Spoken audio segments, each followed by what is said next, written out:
President.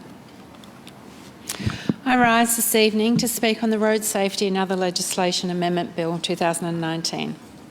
I'd like to congratulate Minister Neville and those working for her, both in her office and department, for bringing this before the Parliament.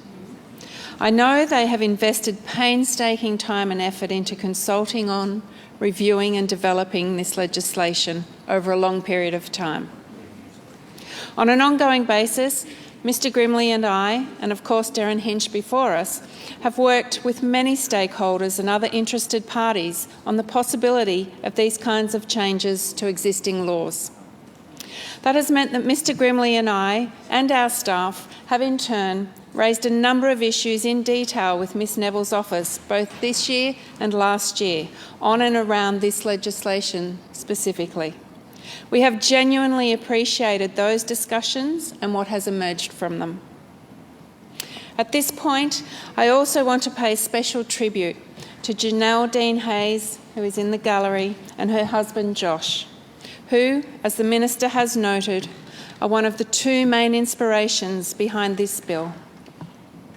I had the pleasure of standing beside Janelle and Josh today, along with my colleague, Mr Grimley, at what was a very emotional doorstop.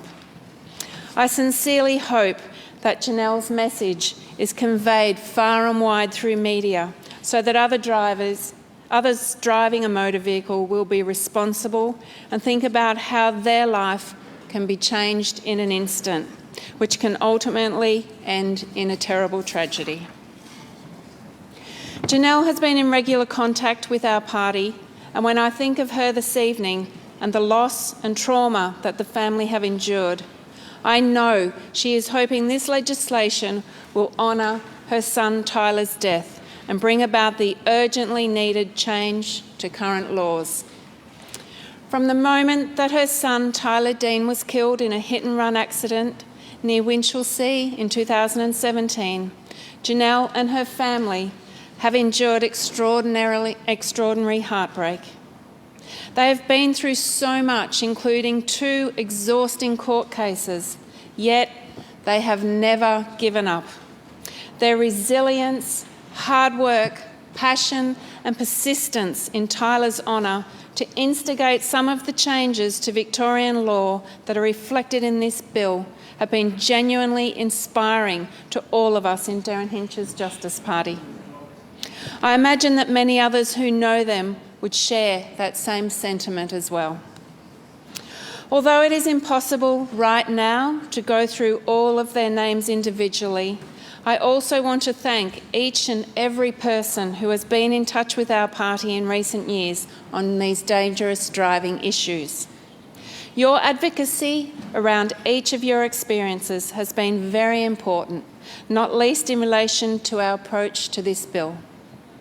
And we are extremely appreciative of your engagement with us. I will add that I don't know Chloe Dickman personally, but given that Ms Neville has nominated her as the other key person on whose experiences this bill is based, I trust that, like Janelle and many others, she will also be taking great comfort from seeing this bill reach its final stages, and indeed, hopefully, its passage through the Council tonight. As should now be obvious from everything I've just said, Derryn Hinch's Justice Party is generally very pleased by the government's approach on the various matters covered by this bill. We have also made our positions clear on many of these issues a number of times in the past in this place. On that note, I'll move on to various individual elements of the bill itself. I certainly don't intend to cover all of them. However, I will focus on those of most interest and relevance to our party. Foremost among them is the increase in the range of sanctions that can be applied to a person who uses a motor vehicle to commit offences such as murder or attempted murder, or to intentionally or recklessly cause serious injury. Not to downplay any of the other sets of circumstances to which this applies, we clearly hope that this may help to reduce hit-and-run driving in Victoria in the future. Hit-and-run driving is truly a sickening and unfortunately an all too prevalent crime. In fact, I will borrow from the words of Derryn Hinch himself to say that the instigators of hit-and-run incidents are cowards who lack compassion towards whose lack of compassion towards their victims is despicable. Police records show there were nearly 150 deaths and more than 18,000 injuries from hit-and-run driving in Victoria during the period from the 30th of June 2000 to the 1st of July 2019. So anything that can potentially be implemented, such as the changes incorporated in this bill to reduce those types of numbers, is an extremely worthwhile goal, which has our support. That said, it is obviously one thing to introduce these laws and quite another to make sure they are adequately enforced. And I do admit to experiencing some nervousness when I come across terms such as exceptional circumstances and a just cause or excuse. In first looking at this bill and the relevant areas of the acts to which it applies. I don't say that only because those terms immediately reminded me of the special reasons clause in relation to attacks on emergency service workers, nor because of the general inevitability of unintended consequences in some parts of policy and law when those kinds of phrases are present. But I also say it because history has already not been kind to many jurisdictions around the world in their efforts to satisfactorily tackle hit-and-run driving. Unfortunately, and often because of technicalities and escape clauses that are too wide, there have been a very low number of convictions worldwide relative to the numbers of these incidents. And I'm not talking simply in respect of drivers there, because typically very few passengers in vehicles involved in hit-and-run incidents have ever been charged, let alone convicted, of any offences either. Akin to all of that, there have also been many long-standing and vexed questions, even about the most appropriate penalties and deterrents for hit-and-run incidents.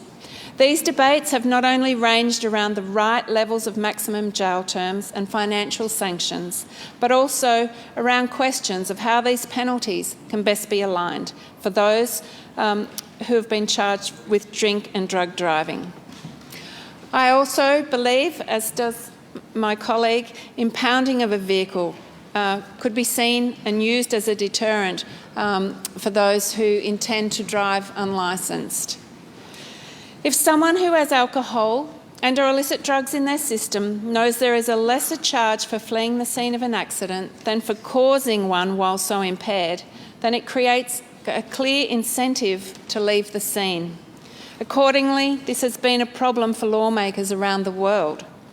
Of course, evidence gathering itself and suitable police resourcing for it has also been a common difficulty, and it is an unfortunate reality that many hit-and-run investigations are ultimately closed due to a lack of evidence.